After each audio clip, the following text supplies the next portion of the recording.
Bonjour, je vous retrouve aujourd'hui pour un projet un peu sympa, enfin qui j'espère va vous plaire en tout cas, mais qui moi me fait très envie. J'ai décidé de faire un blazer, un blazer qui est complètement inspiré par la collab entre Cézanne et Panja. C'est rarement, enfin c'est une marque qui est très sympa, mais c'est pas forcément une marque que j'ai envie de duper. En tout cas rarement. Et là franchement j'ai vu un bomber qui est très très beau, mais je porte pas de bombers. Donc j'ai envie d'en faire un blazer. Je vais vous montrer un petit peu à quoi il ressemble, de quoi je veux partir et comment je vais m'inspirer de ce modèle pour créer le mien. Alors voilà à quoi ressemble cette veste du coup. Donc c'est un bomber un peu épais pour l'hiver avec des appliqués. J'ai regardé, ils sont posés à la recouvreuse. Je n'ai pas de recouvreuse, mais c'est pas très grave. Et donc on est sur des tons bruns, rosés, noirs et beige. Et donc moi je vous montre, j'ai fait mon petit dessin hier soir, voilà où je veux aller. Donc l'idée c'est de faire un blazer, je vais partir du blazer Sissi de Make My Lemonade. Je vais retravailler le col pour qu'il soit plus grand. Je vais vous montrer juste après le dernier que j'ai fait il y a quelques jours. Ensuite, je vais donc travailler avec un mélange d'appliqué, de sérigraphie et de flex. Donc, ce que je vais faire, c'est que l'oiseau noir en dessous, je vais le sérigraphier. Je vais rajouter des petites détails en flex doré, là, là, au niveau du col. Je pense que je vais faire pareil une petite étiquette personnalisée avec du flex. Et niveau tissu, l'idée c'est quand même d'utiliser ce que j'ai dans mon stock, à part pour le tissu principal où vraiment c'est une couleur que je n'avais pas du tout. Donc j'ai acheté ce coton très épais, parfait pour un blazer, dans ma mercerie locale qui est les tissus du renard. C'est un dead stock de haute couture, il était à 12,90 du mètre et j'ai pris 1,80 m parce que j'hésitais encore avec le blazer et le bombers. Je vais faire une doublure marron. Et j'ai récupéré plein de chutes de coton pour faire mes petits empiècements. Donc, tous les motifs là, je les ai dessinés sur un logiciel. Je les ai sortis en SVG, qui est un fichier compatible avec ma Cricut. Et je vais découper des pochoirs, du flex, etc. Avec ma Cricut. Ça va être très pratique. D'abord, ce que je vais faire, c'est que je vais couper les pièces de mon tissu principal pour voir à peu près la taille que je veux faire pour chaque pièce. Pour référence, voilà à quoi ressemble le blazer Sissi de Make My Lemonade. Donc je l'ai cousu il y a quelques jours celui-ci. Et donc moi je veux agrandir le col de 2 ou 3 centimètres. Je vais mettre ma règle pour vérifier. J'ai coupé toutes mes pièces. C'était un peu reposant de couper de l'uni parce que ça fait des semaines que je couds du motif avec des raccords. Donc tout est coupé. Ce que je vais faire, c'est que je vais assembler une partie des pièces, pas dans l'ordre du tout logique d'un assemblage, mais je vais assembler le dessous de col qui est juste là, avec les parmentures qui sont un peu plus loin. Je vais assembler la manche en partie pour qu'elle puisse se poser à plat, parce qu'il y a deux coutures, c'est une manche en deux parties. Et je vais créer les pinces qui sont au niveau du devant. L'idée, c'est de pouvoir sérigraphier, poser les appliqués, etc. sans être gênée par des coutures qui viendraient ensuite déformer le motif. Donc je vais faire ça, j'en ai pour un quart d'heure, 20 minutes, je pense.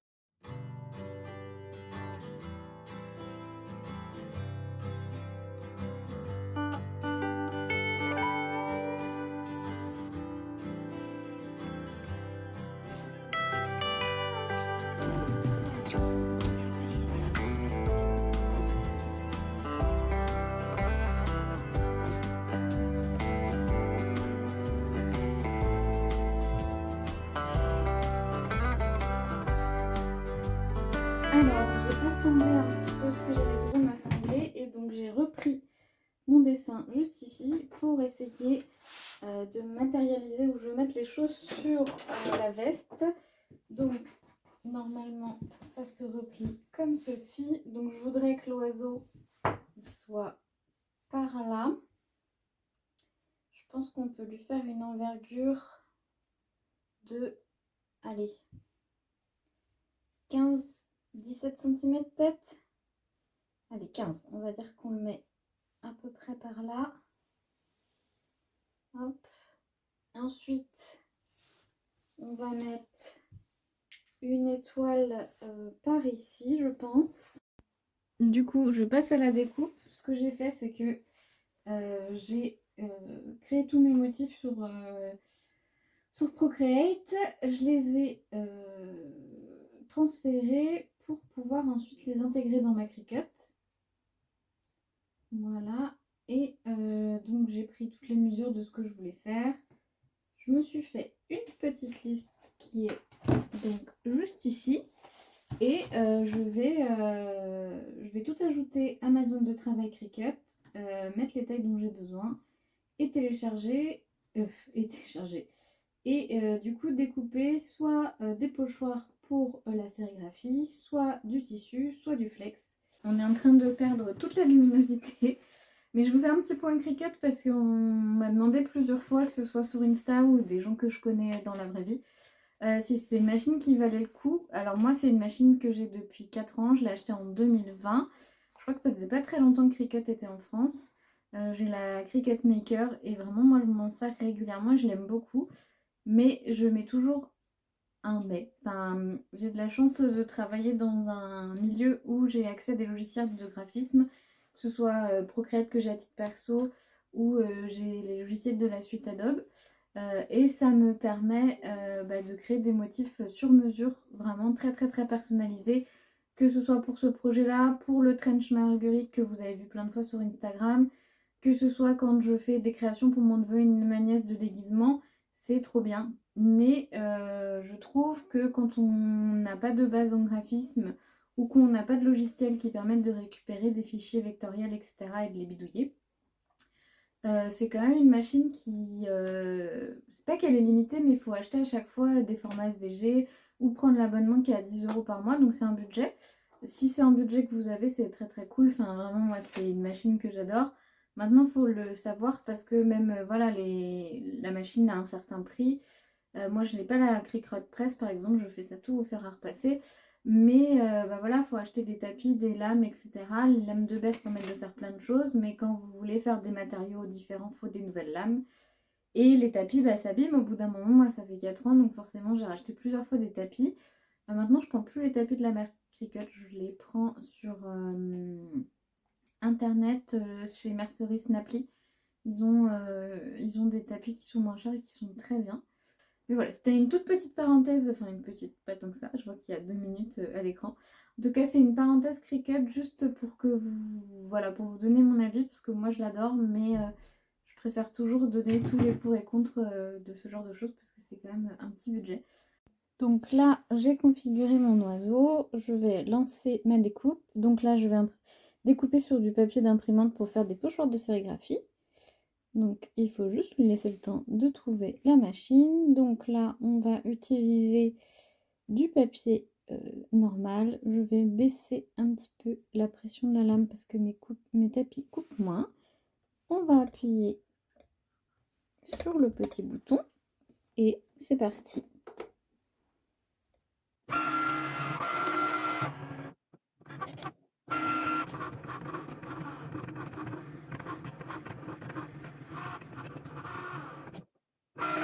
Du coup, je vais récupérer le tapis. Hop. Et vous voyez, on a un petit pochoir. Sauf que comme une andouille, j'ai oublié de le centrer. Donc je vais le redécouper. Parce que ça va être trop chiant pour la sérigraphie d'être aussi proche du bord. Donc je passe à la lumière artificielle. Ça y est, il fait noir. Je vous montre, j'ai tout coupé. Donc j'ai coupé toutes mes appliqués. Les pochoirs pour la sérigraphie, il y en a un qui est déjà dans son cadre. Les petits détails en flex. Alors, on va passer à la sérigraphie. Donc j'ai installé mon cadre de sérigraphie sur mon tissu et sur un tapis de coupe qui est vieux et tout taché parce que ça tache vite les encres sur les meubles. Donc ce qu'il faut faire, c'est mettre de l'encre. Là, mon encre commence à être un peu fatiguée. J'ai été la rallonger avec un peu d'eau, mais bon, quand même. Vous mettez de l'encre en haut, bien comme ça. Ensuite, on va prendre une petite spatule. On va mettre bien de la pression sur le cadre et on va étaler l'encre comme ça plusieurs fois. Là, on va voir qu'il y a un bout où il n'y a pas d'encre. Voilà. Donc, et ensuite, j'ai encore de l'encre qui reste là, donc on ne gaspille rien. On va aller la récupérer. Là, je vais remettre un peu d'encre et je vais aller... Hop, je vais récupérer mon encre. Je vais la remettre au même endroit et on va faire un second passage. Pareil, on tient et on appuie en faisant plusieurs passes pour que le tissu soit bien embaumé d'encre. Voilà. Quand on a fini, on enlève toute l'encre qui reste sur le cadre. Et ensuite, on va soulever le cadre pour dévoiler le motif. J'adore la sérigraphie, c'est trop bien. Là, c'est un très légèrement bavé là. Et du coup, ce qu'il faut faire, c'est qu'on va laisser sécher tranquillement l'encre. Je vais faire mes autres lunes en attendant. Et pour fixer la teinture, pour que ça ne bouge pas au lavage. Et tout simplement, il faut me repasser au fer à repasser très chaud. Une fois que c'est bien sec, pardon. Et ensuite, ça ne bouge plus. Donc voilà pour notre première lune. Et je viendrai mettre un petit flex ici.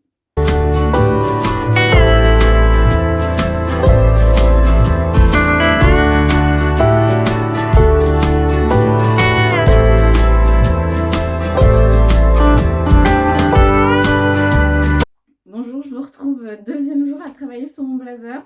Nous sommes dimanche, donc vous m'avez à l'état naturel. Sweet, je sors de la douche, je suis pas maquillée. Mais si on a envie de se retrouver régulièrement pour des vidéos YouTube, je vous préviens, ce sera régulièrement comme ça. Le week-end, quand du coup, c'est confort et au naturel. Donc, hier soir, je pense que je vous ai quitté. J'avais fini toute ma sérigraphie. Ce que j'ai fait, c'est que j'ai repassé tous les motifs à la sérigraphie avec un fer très chaud pour fixer l'encre. Je pense que ça, je ne vous l'ai pas montré parce qu'il commençait à faire très noir et la luminosité était catastrophique. Et j'ai fait des petits tests sur le dos de la veste qui a bien avancé. Pour les appliquer, en fait, ce que j'ai fait, c'est que je les ai mis sur du thermocollant double face pour faire comme un patch. Et ensuite, j'ai fait des points zigzag très serrés. Je vais vous montrer ce que ça donne. Je suis très contente. Voilà, parce qu'il va falloir que je me recule. Voilà la bête. On est pas mal du tout. Je vais vous montrer de plus près. Donc là, vous voyez, j'ai fait des points zigzag très serrés. Là, c'est pareil. Avec un film ton sur ton, j'ai rajouté mon petit flex à paillettes. Et je trouve cet oiseau extrêmement réussi. Je suis très contente. Et l'autre petit truc que j'ai avancé hier soir, le dernier petit truc avant d'arrêter, c'est que j'avais voulu faire une étiquette assortie pour mettre à l'intérieur de la veste sur la doublure. Donc ce que j'ai fait, c'est tout simple. J'ai découpé avec ma cricket hier en même temps que le reste ma petite colombe en flex. Et en fait, je l'ai tout simplement fixée sur un bout de coton à canevas. Enfin, du coton très épais qu'on utilise pour les tote bags. C'était une chute de cadeau de Noël. Et je l'ai replié sur 1 cm tout autour. Et je vais piquer, pouf. Et ça sera parfait pour faire un petit rappel de la veste à l'intérieur. Donc là, ce que je vais faire, c'est que j'ai tous mes appliqués qui sont, je ne sais plus où d'ailleurs, par là. Je vais les poser sur du double face, enfin sur du thermocollant double face. Je vais les thermocoller tout simplement. Et on va tout coudre. Ça prend un petit peu de temps, moins longtemps que ce que je pensais. J'espère que j'aurai au moins le temps aujourd'hui donc de poser tous mes appliqués. Ça, je pense que c'est bon puisqu'il est... Il est 13h47 et d'assembler le corps de la veste. Du coup, voilà comment ça se passe. Je vais les poser là. Hop. Je vais mettre un petit peu de papier sulfurisé de cuisson. Enfin, je vais vous décaler, vous voyez pas bien. Hop. Un petit coup de fer température moyenne. Je vais laisser reposer.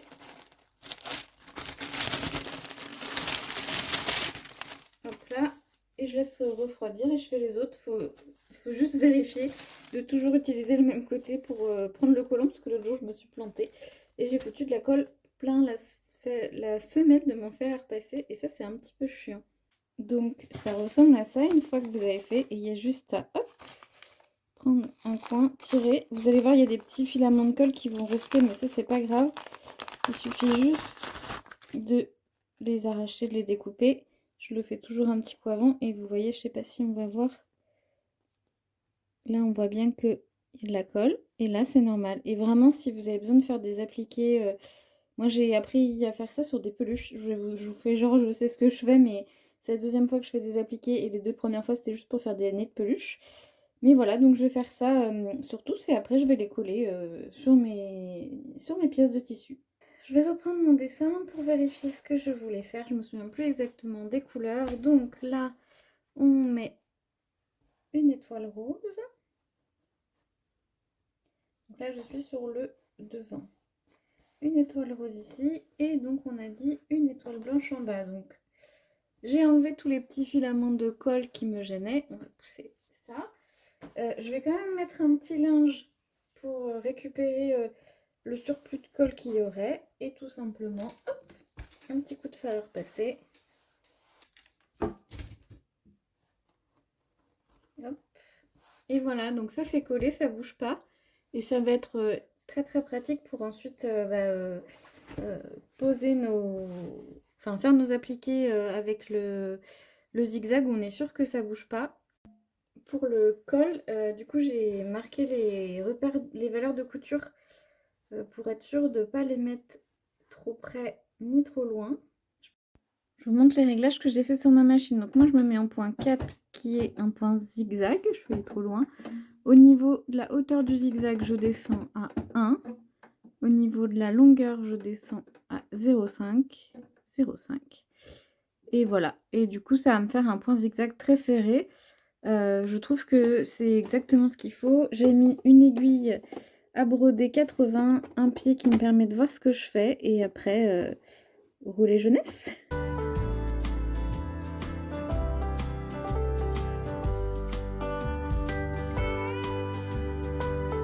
Ça y est, j'ai fait tous mes appliqués. Ça prend forcément un petit peu de temps. Voilà, un devant. Qu'est-ce qu'on a là? L'autre devant. On a quoi? Une manche. 2 manches. Et le col qui vient de tomber. Hop là. Et le col qui est là. Donc là, je vais passer à la partie assemblage. Je ne vais pas vous montrer toutes les étapes parce que c'est pas très intéressant de voir les étapes du montage puisqu'il y a un tuto vidéo associé. Et puis je vous retrouve tout à l'heure. Là, je vais faire des poches passe-poilées et je m'aperçois que je n'ai pas été très maligne et que je n'ai pas anticipé le placement de mes poches passe-poilées par rapport à mes motifs. Donc on va croiser les doigts pour que ça marche et que j'arrive à les mettre en face sans que le motif soit dénaturé.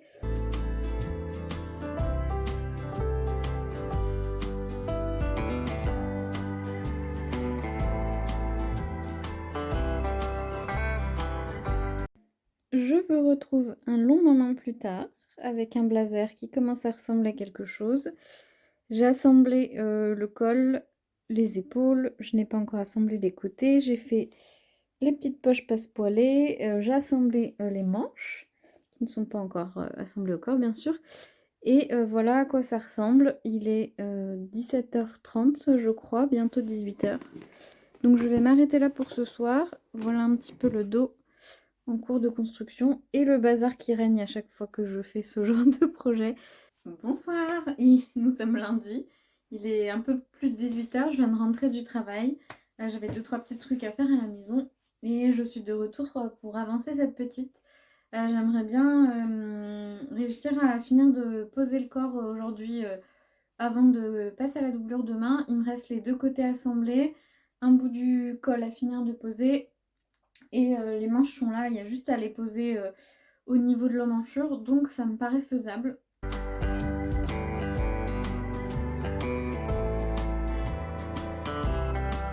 J'en profite, je vous montre une petite astuce. Du coup, j'ai assemblé mon col là, et au niveau du coin, j'ai bien dégarni. Et ce que je fais, hop, hop, c'est que je mets un petit peu de colle anti-effiloche juste sur le coin là avant de retourner.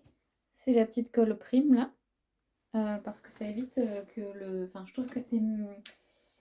Ça évite que le col s'abîme quand on pousse la pointe. J'ai vu ça sur Instagram, sur le compte des Cosettes d'Émilie, il y a un moment déjà. Et depuis, je fais ça. Et j'avoue que je trouve que c'est très très pratique. Donc là, je vais aller pousser mon col, repasser, assembler mes côtés. Et on se fait un petit essayage intermédiaire avant de poser les manches. Hop, c'est pas mal. Qu'est-ce que vous en pensez?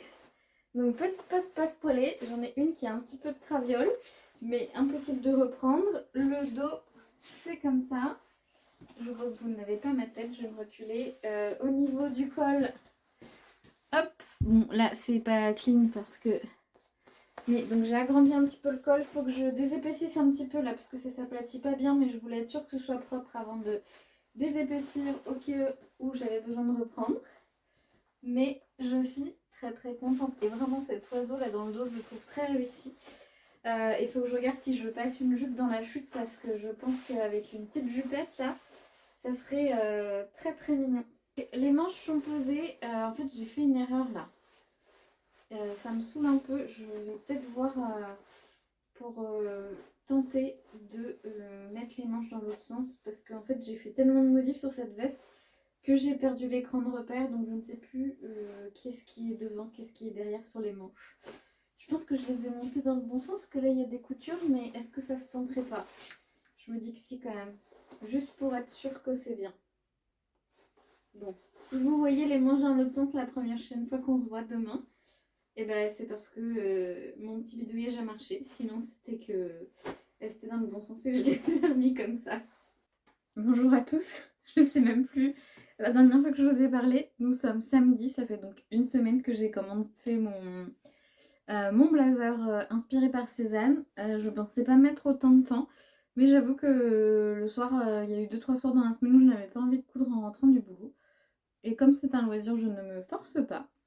Donc ce soir, non, aujourd'hui, il est même pas 15h. Je vais le finir, c'est une intention, je vais le finir. Il me reste la doublure à assembler ensemble, puis à assembler au tissu principal. Donc c'est carrément faisable aujourd'hui. Ensuite, je vais le passer en machine pour enlever toutes les traces de feutre pour la construction. Et demain, ou enfin quand il sera sec, toujours je ferai les boutonnières. Et demain, je fabriquerai les boutons, puisque je veux faire des boutons personnalisés. Ça fera l'objet d'une vidéo à part, sinon ça va vraiment être interminable celle-ci. Donc pour pouvoir faire ça, il faut que j'ai fait mes boutons avec la bonne dimension. Donc c'est reparti, je vous montre ça quand j'ai fini la doublure et ensuite quand j'ai fini de l'assembler, et je vous ferai un joli plan filmé quand tout sera bien fini. Mais en tout cas j'ai très hâte de le finir, je pense qu'il va être très cool. Ça y est, la doublure est assemblée, je vous montre. Du coup j'ai mis cette jolie petite étiquette personnalisée. Je vais aller assembler donc cette jolie doublure à ma veste qui est sur le mannequin, et je vous montre ça au moment de retourner, voir si on n'a pas de mauvaises surprises ensemble. Alors, les manches sont assemblées, tout le tour aussi. Je vais retourner voir si les manches sont dans le bon sens, et après il ne me restera plus que le bas. Et ça c'est trop cool. Et du coup, une fois que tout sera bon, attendez, je ne retrouve pas mes manches. Une fois que tout sera bon, je glacerai le col à la main vu l'épaisseur et je le mettrai donc à la machine. Le tissu, que ce soit le tissu de la doublure ou le tissu du tissu, par contre il s'effiloche. Si je recouds un tissu comme ça, je pense que je surjetterai avant, même si c'est doublé, parce que petite galère de petits fils qui s'en vont partout là le long de la couture épaule parce que j'ai dû défaire.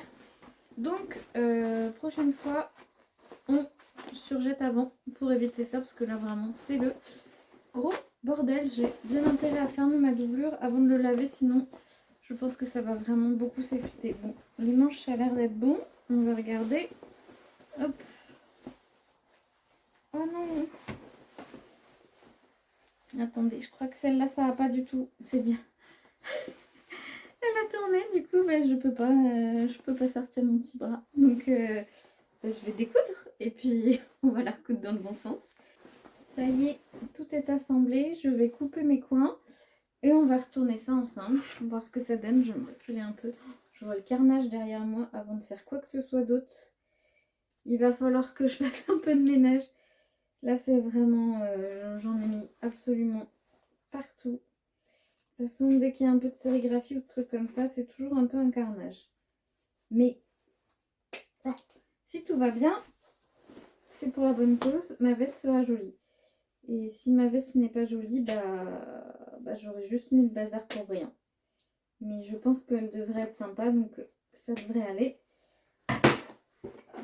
Comme la dernière fois, avant de retourner dans les petits coins, je vais mettre un peu de colle anti-effilochage.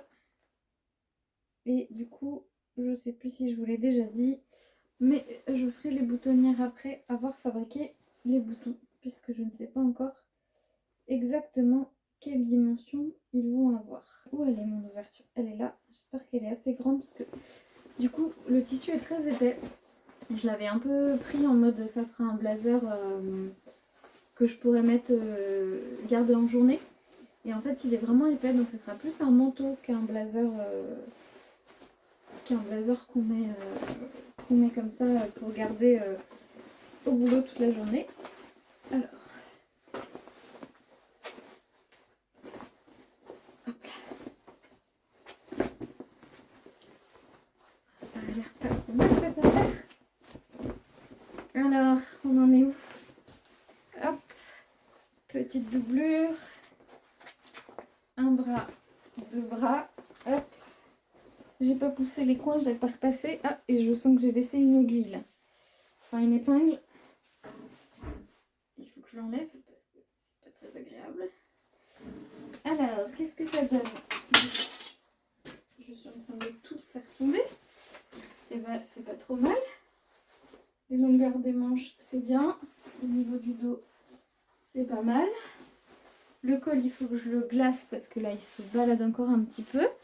Mais ma foi, à part cette erreur de sérigraphie, on est bien, on est très bien même.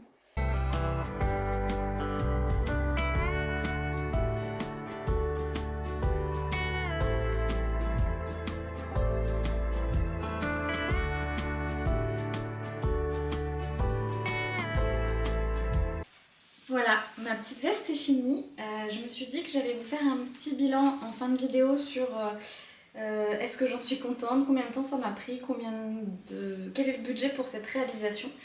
Alors, niveau temps, je pense que ça m'a pris une vingtaine d'heures environ, réparties sur plusieurs jours, parce que j'avoue que j'ai fait le gros de la veste en un week-end et après les petites finitions, je les ai faites sur plusieurs soirs, donc je dirais une vingtaine d'heures. Niveau coût, j'en ai eu pour 21 € de tissu, plus la doublure, je l'avais déjà... Non, la doublure, je l'ai achetée. Plus, je crois, 8 € de doublure, j'ai pris du satin pas très cher. Donc on va dire, allez, on va dire 30 € de tissu avec le fil, etc. Ensuite, tout ce qui est empiècement en tissu, c'était des chutes. Donc allez, on va faire un petit 2 € pour arrondir parce que c'était vraiment des fonds de chute. Au niveau du bouton que j'ai fait moi-même, on va dire allez 2 € pour un peu de plastique fou et un petit peu de résine. Donc ça nous fait 34 €.